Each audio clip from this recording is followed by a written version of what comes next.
Bonjour à toutes et à tous et bienvenue dans un nouvel podcast de Senpai, 3 minutes avec un éditeur. Aujourd'hui, c'est 3 minutes avec Find Customer, Julien Fontaine. Comment lancer sa prospection à froid par email et LinkedIn, Julien? Alors pour commencer, effectivement, c'est sa prospection à froid. Je dirais que la base est de construire effectivement de bons messages de prospection. Pour cela, vous pouvez vous inspirer de frameworks que j'aime bien, de type AIDA, A-I-D-A, un autre framework que j'aime bien, notamment pour LinkedIn, qui est la technique du pied dans la porte. Donc là, renseignez-vous, tapez ça dans Google, vous aurez plein d'informations sur comment construire ces messages-là, mais ils vous aideront à vous inspirer et ne pas avoir le syndrome de la page blanche. Super intéressant, Julien. Et justement, une fois qu'on a construit ces messages via ces frameworks, comment on construit sa séquence de messages et comment on en fait une bonne?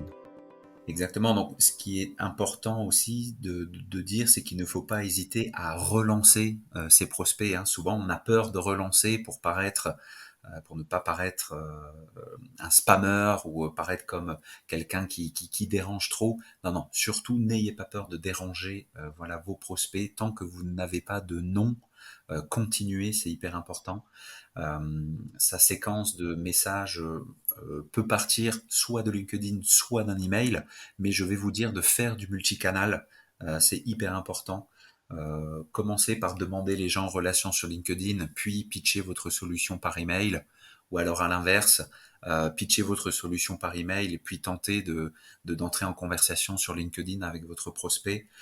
C'est ça qui marche. Si on s'arrête à l'email 1, on peut avoir un taux de retour qui est de 1 ou de 2%, alors qu'en allant sur des relances sur du multicanal, on peut très vite avoir un taux de retour qui dépasse les 25%. Donc allez-y, foncez, faites plusieurs messages. Message reçu, du coup, pour la suite, comment on monitore et comment on sait que sa séquence fonctionne bien? Quels sont les indicateurs, Julien? Effectivement, alors il va déjà y avoir le taux d'ouverture, hein, si vous êtes en dessous de 50% de taux d'ouverture, on peut se dire que ma campagne est mal ciblée, les emails non vérifiés, mes domaines pas bien paramétrés, un objet aussi qui a été mauvais. Donc surtout, checkez bien tous ces éléments-là et A/B tester vos objets, vos messages, c'est hyper important. Et enfin, là, on parle souvent de test and learn. Comment est-ce que tu conseilles pour affiner ces séquences? Ben c'est ça, donc vous voyez, on a parlé du taux d'ouverture, mais il va y avoir après le taux de clic ou le taux de réponse, hein, en fonction de ce que vous souhaitez mettre dans votre message. Il va falloir tester ces différentes formes-là et apprendre effectivement de chacune de ces séquences pour améliorer la suivante. Mais le gros conseil, voilà, ciblez bien vos prospects et tester plusieurs messages pour voir lequel est le plus marquant avant d'aller sur plus de masse. Super. Et pour le mot de la fin, quelles sont les différences entre LinkedIn et l'email pour la prospection à froid, Julien? Oui, bah c'est vrai que sur l'email, on peut être plutôt assez direct en proposant directement des rendez-vous, obtenir directement des réponses.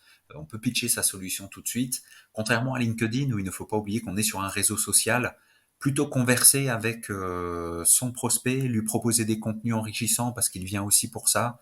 Et ensuite, on pitch sa solution dans un second temps, mais vous allez voir que si on ne pitche pas trop tôt, parfois naturellement ou par politesse, la personne va demander des informations sur votre activité. Merci beaucoup, Julien. C'était 3 minutes avec Find Customer pour lancer sa prospection à froid par email ou LinkedIn. Merci beaucoup, Julien Fontaine.